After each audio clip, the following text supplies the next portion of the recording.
Hi everyone, this is Beth Reynolds and this is your WOD video for September 23rd. It's a Monday and thank God it's Monday. I love Mondays, and the topic that I want to talk about today is going to be pretty brief, but it's about being a person that other people want to be around. Really, how to work on becoming a person of influence.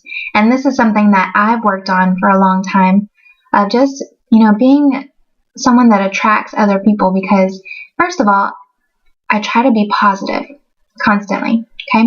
And this is not to say that, I don't have down days or, hard things happen. It's not to say cover those up, but it is say focus on the positive, right? And if you are not really sure that you have a lot of things to be positive about, just keep in mind that you are part of the richest nation in the world, and regardless of your faith, I think that we are all beyond blessed to have this opportunity of AdvoCare. So there's one thing that you can be thankful for, and you can kind of use to feed off of that positive energy.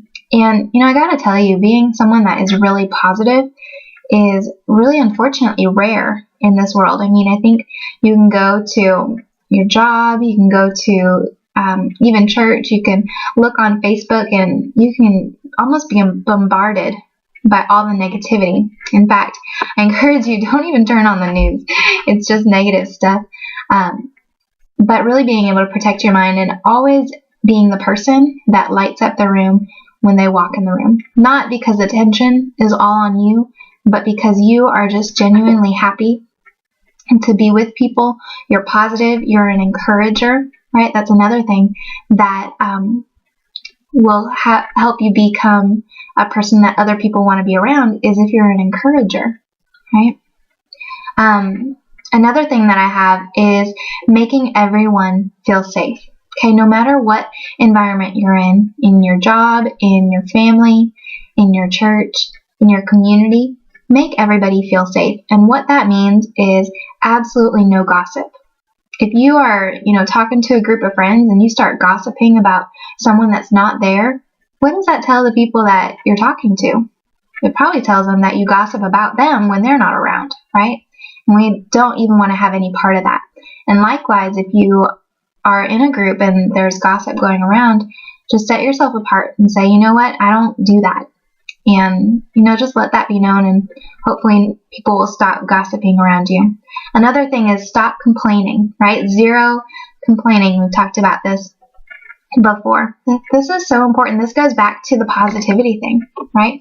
Instead of complaining why you have to do something, maybe you should be thankful that you get to, right? Instead of complaining that you have to wait in long lines to pick your child up from school, why not be thankful that you're able to pick up your child from school, that you have a car, that you don't have to work, that that you have time off, that you can do that, instead of complaining about the dishes or the kids and the laundry that's piled up.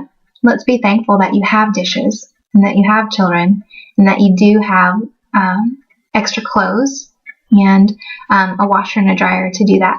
Okay. Another thing is no put downs. Okay. And I know that this is kind of a tricky one, because we all like to have fun and we all like to joke around, but sometimes jokes can be really hurtful without meaning to. And I can speak on Jesse's behalf. This is something that we've talked about, and I know that he's worked on a lot, and his sense of humor has changed a lot. And instead of either of us making jokes aimed at each other in public, we just stopped doing that, because we always want to honor and respect each other, especially when we're out in public, but of course when we're just at home as well. And jokes that make other people feel bad is not an attractive thing, and it doesn't help everybody feel safe. So just be aware of that. Maybe you've never thought of that before, and just know that that's something that can be really serious and can also really damage relationships as well, even if it's all in good fun. Okay. All right.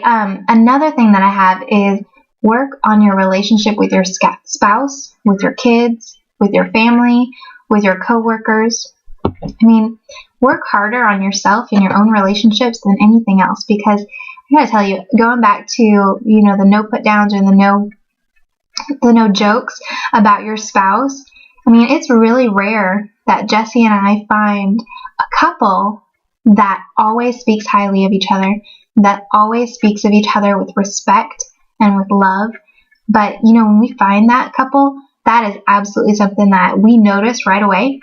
And they're the type of people that we want to spend time with because they have the relationship that we want. And so we're always seeking other people that have relationships with their family, with their kids, with their spouse that we want, and that attracts us. And so if you can be that person also, you're also going to attract people that want better relationships in their lives and want to be, you know, a better wife, a better husband. And that is something that is extremely attractive today. All right.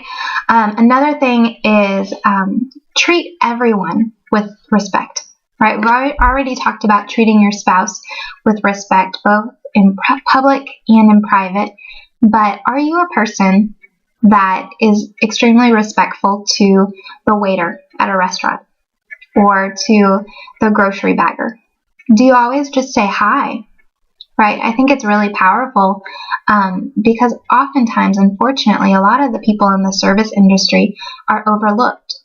You know, we were at a hotel this past Saturday doing an event, and I just happened by the lady to pass by the lady that cleans the bathrooms.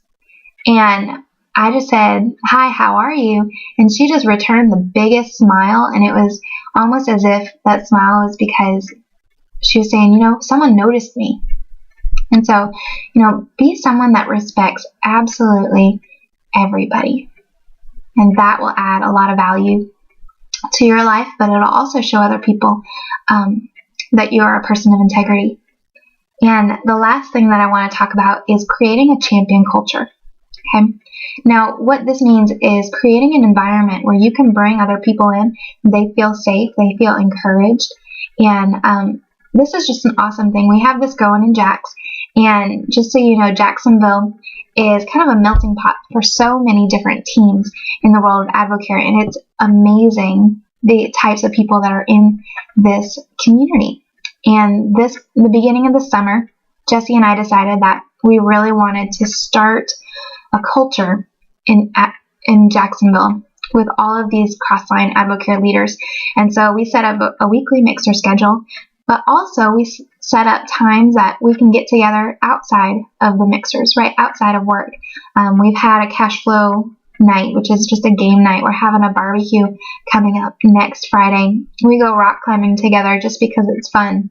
And so this is really creating a culture where you bring champions together.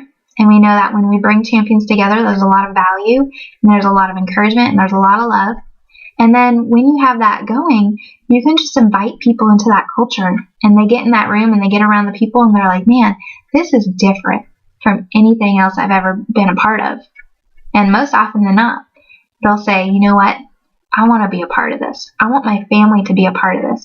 I want my kids to be around this. And so that's something really powerful, is creating that culture in your community where you can invite other people in to be included, and so they can spend time together and really build each other up. So that is all I have for today. You guys are champions, and I'll talk to you soon.